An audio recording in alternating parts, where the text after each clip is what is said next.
Russian sleep experiment creepypasta story with full proof. Russian researchers in the late 1940s kept 5 people awake for 15 days using an experimental gas-based stimulant. They were kept in a sealed environment to carefully monitor their oxygen intake so the gas didn't kill them, since it was toxic in high concentrations.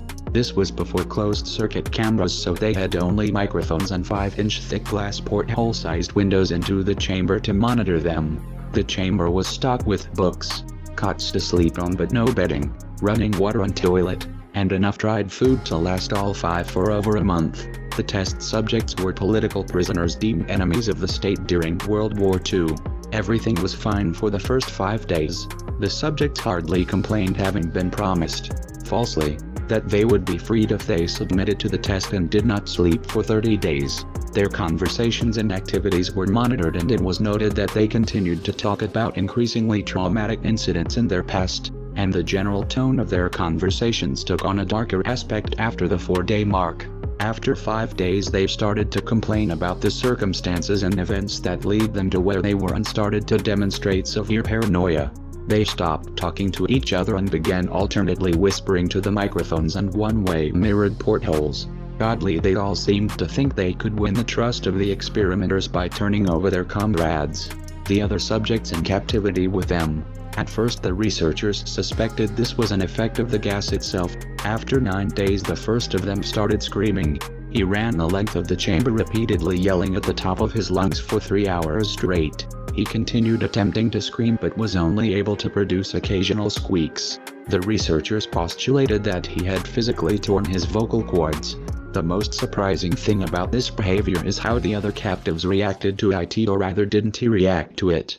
They continued whispering to the microphones until the second of the captives started to scream. The 2 non-screaming captives took the books apart, smeared page after page with their own feces and pasted them calmly over the glass portholes. The screaming promptly stopped. So did the whispering to the microphones. After 3 more days passed, the researchers checked the microphones hourly to make sure they were working, since they thought it impossible that no sound could be coming with 5 people inside.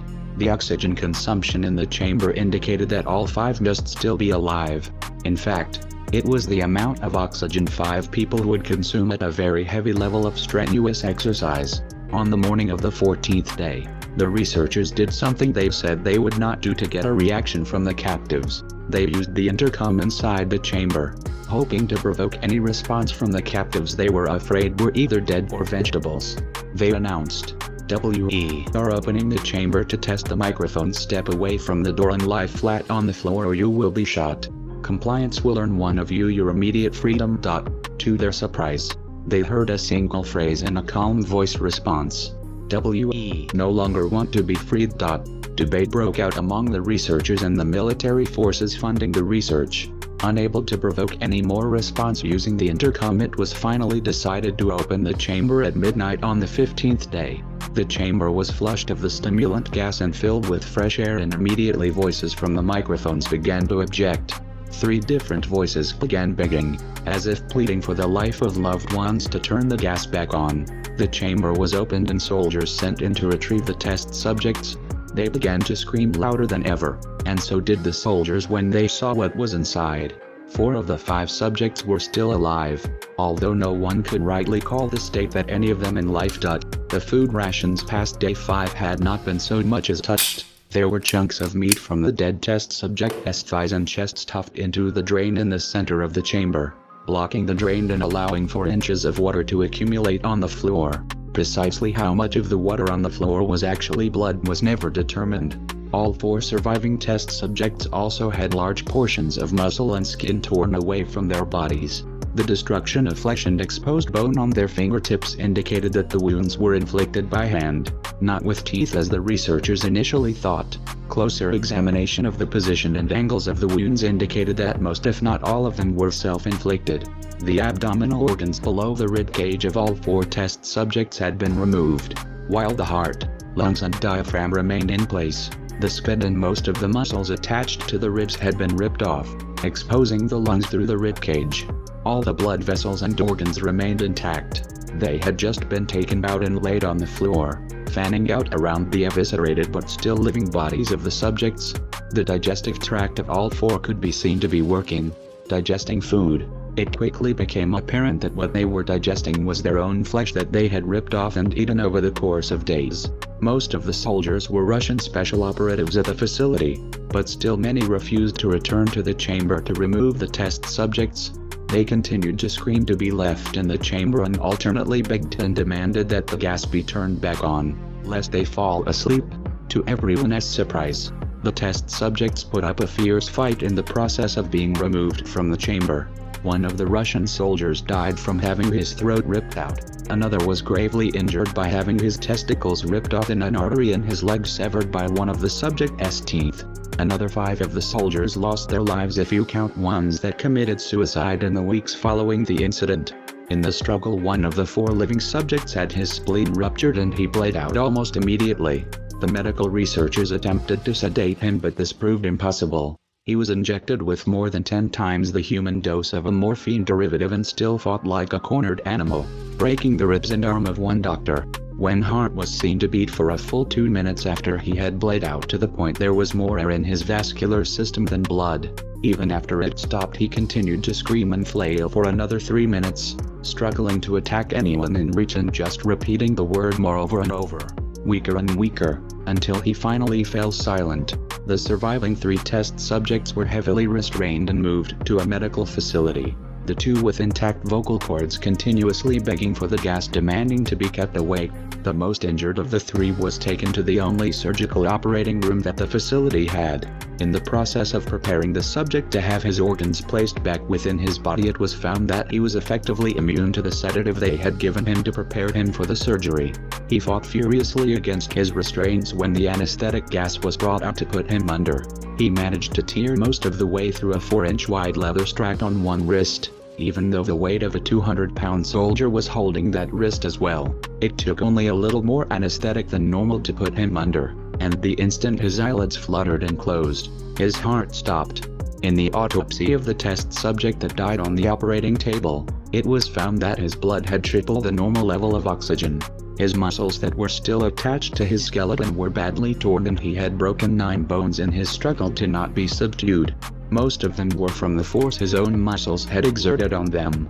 The second survivor had been the first of the group of 5 to start screaming. His vocal cords destroyed, he was unable to beg or object to surgery, and he only reacted by shaking his head violently in disapproval when the anesthetic gas was brought near him. He shook his head yes when someone suggested, reluctantly, they try the surgery without anesthetic, and did not react for the entire 6-hour procedure of replacing his abdominal organs and attempting to cover them with what remained of his skin.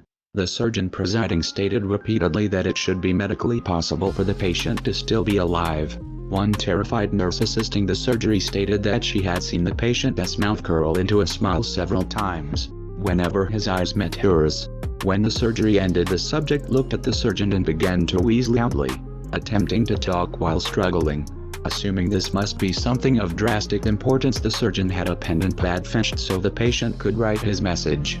It was simple: keep cutting. The other 2 test subjects were given the same surgery, both without anesthetic as well, although they had to be injected with a paralytic for the duration of the operation. The surgeon found it impossible to perform the operation while the patients laughed continuously. Once paralyzed, the subjects could only follow the attending researchers with their eyes. The paralytic cleared their system in an abnormally short period of time and they were soon trying to escape their bonds. The moment they could speak, they were again asking for the stimulant gas. The researchers tried asking why they had injured themselves, why they had ripped out their own guts, and why they wanted to be given the gas again. Only one response was given: I must remain awake. All 3 subjects' restraints were reinforced and they were placed back into the chamber awaiting determination as to what should be done with them. The researchers, facing the wrath of their military benefactors for having failed the stated goals of their project, considered euthanizing the surviving subjects. The commanding officer, a former KGB agent, instead saw potential, and wanted to see what would happen if they were put back on the gas. The researchers strongly objected, but were overruled. In preparation for being sealed in the chamber again, the subjects were connected to a need monitor and had their restraints padded for long-term confinement. To everyone's surprise, all three stopped struggling the moment it was let slip that they were going back on the gas. It was obvious that at this point all three were putting up a great struggle to stay awake. One of the subjects that could speak was humming loudly and continuously. The mute subject was straining his legs against the leather bonds with all his might, first left, then right, then left again for something to focus on. The remaining subject was holding his head off his pillow and blinking rapidly. Having been the first to be wired for EAT, most of the researchers were monitoring his brain waves in surprise. They were normal most of the time but sometimes flatlined inexplicably. It looked as if he were repeatedly suffering from brain death, before returning to normal. As they focused on paper scrolling out of the brainwave monitor, only one nurse saw his eyes slip shut at the same moment his head hit the pillow. His brainwaves immediately changed to that of a deep sleep, then flatlined for the last time as his heart simultaneously stopped. The only remaining subject that could speak started screaming to be sealed in now. His brainwaves showed the same flatlines as one who had just died from falling asleep. The commander gave the order to seal the chamber with both subjects inside, as well as 3 researchers. One of the named 3 immediately drew his gun and shot the commander point blank between the eyes, then turned the gun on the mute subject and blew his brains out as well. He pointed his gun at the remaining subject, still restrained to a bed as the remaining members of the medical and research team fled the room. "I won't be locked in here with these things. Not with you!" He screamed at the man strapped to the table. "What are you?" He demanded. "I must know!" The subject smiled. "Have you forgotten so easily?" The subject asked. "We are you. We are the madness that lurks within you all, begging to be free at every moment in your deepest animal mind. We are what you hide from in your beds every night. We are what you sedate into silence and paralysis when you go to the nocturnal haven where we cannot tread." The researcher paused, then aimed at the subject's heart and fired. The EAT flatlined as the subject weakly choked out, "So nearly free."